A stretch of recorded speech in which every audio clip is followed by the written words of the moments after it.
Hi guys, welcome to Book Time. My name is Julia. I haven't filmed for ages, so it's very exciting to be here. Happy New Year, everyone. Today's video is actually going to be a haul for November and December of 2019.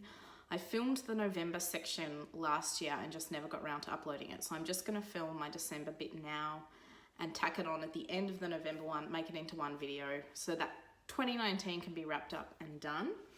So without further ado, the first one is a middle grade as per usual. It's Kate Milford's The Ghosts of Green Glass House. So this is the sequel to Green Glass House, which is the first in this series. And I think there's a third one coming out soon. This is the sequel, so I can talk about it though without it being a spoiler because the plot for this one doesn't really depend on the first one, apart from the fact that there are some recurring characters. But basically, Green Glass House is this inn in Canada and on the top of a hill, and it's about Milo, this boy who lives there. So he is adopted. So he's of Chinese heritage, but he's been adopted by these Canadian parents. And the reason I mention that is because I think the book does a really good job. Like, part of this series is Milo working through his sense of identity and belonging and wanting to learn about his Chinese heritage, but also not wanting to feel loyal to his adoptive parents because they're his parents, they're the only parents he's ever known, and also sort of what he experiences from the assumptions that other people make about him because he looks different to his adoptive parents. So basically, this is just another mystery that happens in the inn. All these people get trapped in the inn over Christmas because of a snowstorm or the ice or whatever for various reasons. And there's a mystery going on within the house that Milo and his friend Medi solve. And it involves all the different guests and gets quite complicated. So one of the criticisms of this was that it was very similar to the first book, but to me, that's kind of the joy of it. I loved the first book. I liked this one. The mystery was not as complex in this one, but I almost thought the mystery in the first one was a little bit too complex and hard to follow at times. But nevertheless, like the scene setting, it's such a good Christmas cozy book if you're in a cold part of the world, or even if you're not, like me. Like the snow and the trees and the forest and the secret rooms and the guests' secret histories and the stories within the stories, and they're always having hot chocolates and delicious pastries that the cook has made in the kitchen. And yeah, it's just a really nice, fun little series. Can't wait till my kids are old enough to read it with them, basically. And I also find in this there's a lot of cool stuff about friendship and yeah, working out who you are and how to stand up for yourself in a productive way, that sort of thing. I think the author handles really well. So I like that about these books as well.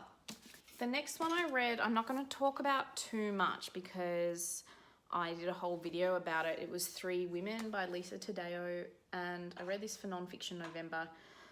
I gave it 2 stars, and I'll link my video to it below. Another one I read for Nonfiction November, which was lovely, it was Anne Lamott's Operating Instructions, a journal of my son's first year, which a friend lent me because I am halfway through my son's first year. You can probably hear him rolling around on the floor. And if you've read Anne Lamott before, you'll know she's very funny and down to earth and I want to say irreverent, but yeah, just no holds barred kind of gal. And yeah, it's really heartwarming and moving and just literally a diary of her son's first year. So she's just talking about the minutiae of parenting, the joys, the boredom, like all the contradictions of motherhood, how much you love your child, but how much you despair that you've lost your old self. Speaking of kids, I feel like I just knocked the tripod and now it's really crooked, but whatever. I've been taking a lot of photos of some of the paragraphs and sending them out to my mum and dad friends because they're so spot on. So that one was really nice. One I finished on audiobook and mentioned in my memoirs video, which I did also for Nonfiction November, was Educated by Tara Westover. So I won't talk about that in great detail because I talked about it in the other one, but again, if you haven't heard of it, and you probably have because it got so much buzz on BookTube, it's basically the story of this woman who grew up in a Mormon survivalist family, so very isolated, no contact with the outside world, basically. Their parents didn't believe in modern medicine, didn't believe in schooling, didn't believe in having anything to do with the government, because the government was going to, and the Illuminati were out to get you and brainwash you. And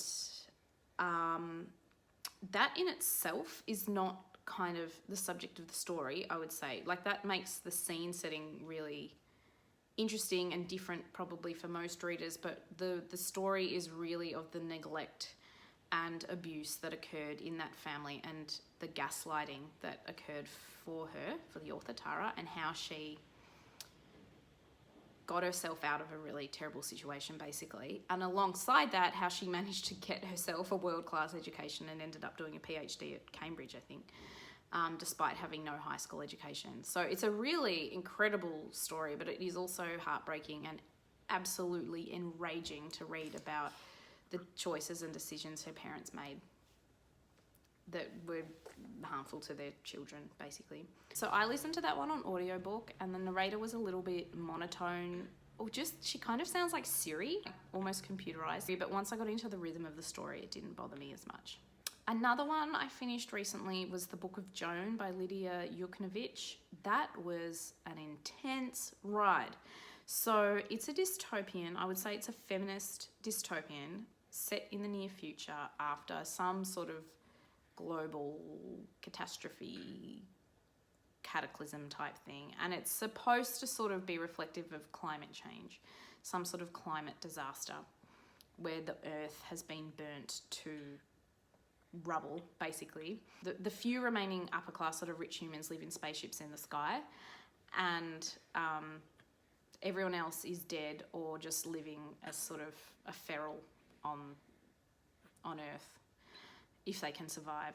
So within that context, it's a retelling of Joan of Arc, basically. So Joan was a girl, as a girl, discovered she had these mystical powers, and received all these visions, like the real Joan of Arc claimed to have had lots of visions. Her visions, though, are of a connect. So rather than being religious or Christian, they're to do with visions direct from like Mother Earth, and she has this power where she can manipulate matter and stuff.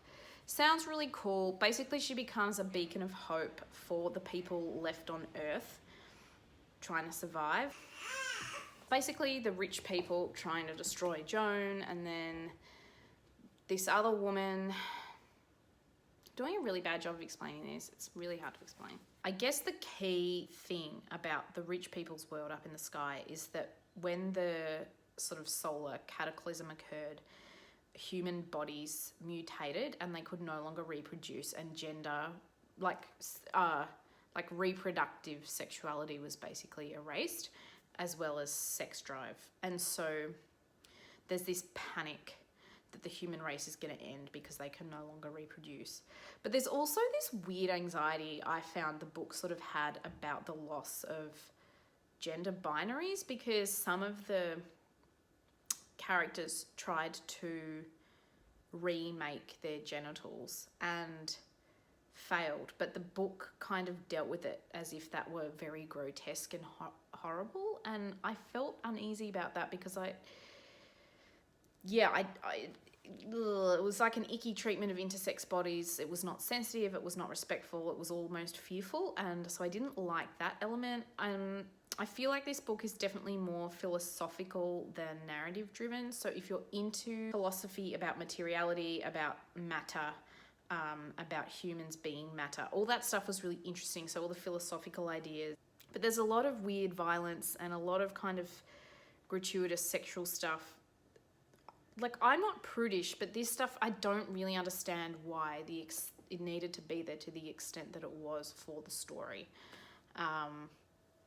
So in essence, a good philosophical study of some interesting ideas about what it means to be human, but as an actual novel with a storyline, I don't think everyone's going to love it. I also read The Lost Words by Robert Macfarlane and illustrated by Jackie Morris, and this is just really beautiful. It got a lot of buzz on BookTube when it came out. It's essentially a book of poems about nature, so things from British nature. So not an Australian context, but nevertheless very beautiful and enjoyable. And It's really designed for children, but I think adults would enjoy it as well because the poetry is very beautiful and moving, and sometimes funny and sometimes serious and sometimes dark, other times joyful. Beautiful illustrations, and yeah, basically designed to, Robert Macfarlane wrote it with the idea of helping children develop proper language and vocabulary around nature, because he feared that a lot of that language was getting lost, partly because the Oxford English Dictionary actually removed a word or two, I think, about the natural a word about the natural world, because they felt that children didn't spend as much time outdoors nowadays, so they didn't need it to be in the dictionary. So yeah, that's an interesting other discussion in itself, but that's why this book was written and why the poems are written. And it's so beautiful and stunning. And this was sent to me by the beautiful Charlie Brooke. Check out her channel if you haven't yet. I'll link it down below, but I'm sure you have. So yeah, it was very kind of her to send it all the way over here. And I will have already read it more than once, and I'm sure I will read it again. So that's my wrap up for November and the end of October. These are in no particular order. The first one I finished was Wilding by Isabella Tree, which was shortlisted for the Wainwright Prize. And I've seen a few people read this on YouTube, but I think I got the idea to read it from Natalie at A Curious Reader. It was so good. I listened to it on audiobook. It's narrated by the author, Isabella Tree, she was a good narrator, and I think largely the audiobook works so well because her writing is so clear and well structured, and easy to follow. Her narration voice was fine. Sometimes it was a little bit bland, but what can you do? Anyway, Wilding, it's a non-fiction book. It's basically Isabella Tree making a case for the process of wilding or rewilding farmland in Britain in order to increase biodiversity, the effectiveness of various ecosystems for the planet in a variety of ways. And as a case study, she uses her own farm, which is a big estate that her husband, Charlie Burrell, inherited. And they were farmers for a very long time, ended up not being able to make any money from it, and were like, well, if we don't want to lose the land, let's have one last ditch attempt at this wilding thing, because there are some subsidies for it.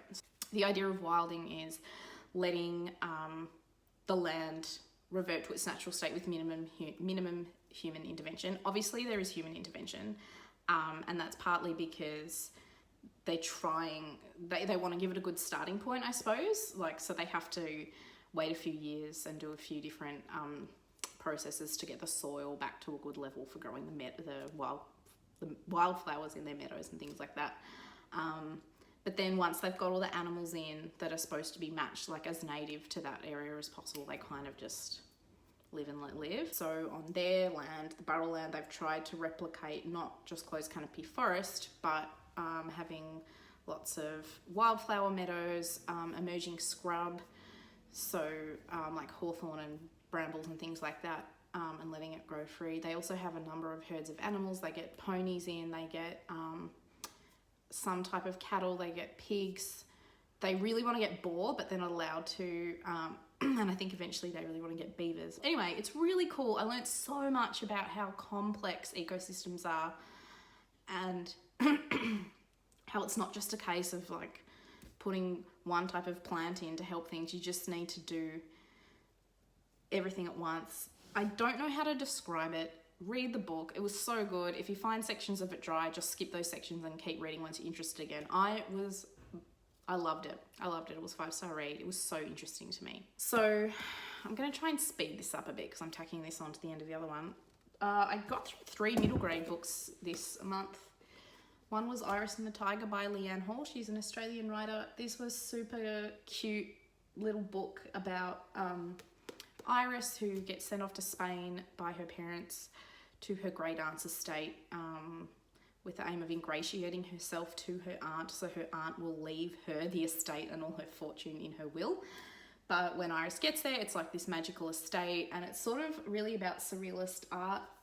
So her late great uncle was a painter, but his paintings, they're all surrealist, but it's sort of like they're coming to life, or else things that are alive are influencing the paintings. You don't really know, and there's kind of a mystery about her trying to find the tiger, which is in one of the paintings. It was just really cute and quirky and fun. I really liked it. Had a nice friendship vibe too. Yeah, it was good. I also read, I can't remember if I've talked about these or not on the channel, but anyway, the first 2 books in the Ottilie Coulter series, or the Narrowway Hunt trilogy, the Narrowway trilogy I think is actually called, by Rhiannon Williams. These are also Australian. So the first one is Ottilie Coulter and the Narrowway Hunt. The second one's Ottilie Coulter and the Master of Monsters. And the third one comes out, I think, in April. I'm so excited. So I'm not going to talk too much about the sequel because it kind of depends on knowledge from the first one. But essentially, Ottilie's little brother gets kidnapped and she follows the kidnappers because she wants to rescue him. And it's a middle grade fantasy, I should say. As it turns out, he gets kidnapped and to be a participant on what they call the Narrowway Hunt, which is a hunt that they get trained up to kill all these monsters to protect the realm. Well, that's what they're told initially. Obviously, it gets way more twisted and complicated as you delve further into the story. But they only kidnap boys, but to rescue her brother, she has to dress up as a boy to pretend to be a boy on this hunt as well. The story is great. It's really fast paced. So it's like character driven in terms of Ottilie's development and her relationships to her friends. But in terms of her friends, like I wouldn't say they're main characters, but the focus is really on Ottilie. It's not really split around, which is fine. But it just means it's really like action packed. It's really tense. There are really cool monsters. They're pretty creepy. There are these giant winged flying cats. And the best thing about it is I reckon they're super feminist. Basically, the point of, like, thematically, the point of Ottilie having to dress as a boy is to work through all the reasons why girls can do just the same things as boys can. And that's quite explicit in the story, and she's processing that all as well, because the hunt is a very sexist place. And so she's confronted with all these views of women that she's never had to face before, and, like, working out why they hold these views, why the men hold these views, which is obviously for no reason at all. But anyway, it's good. I can't wait to be able to read this to my kids when they're older. It was really cool.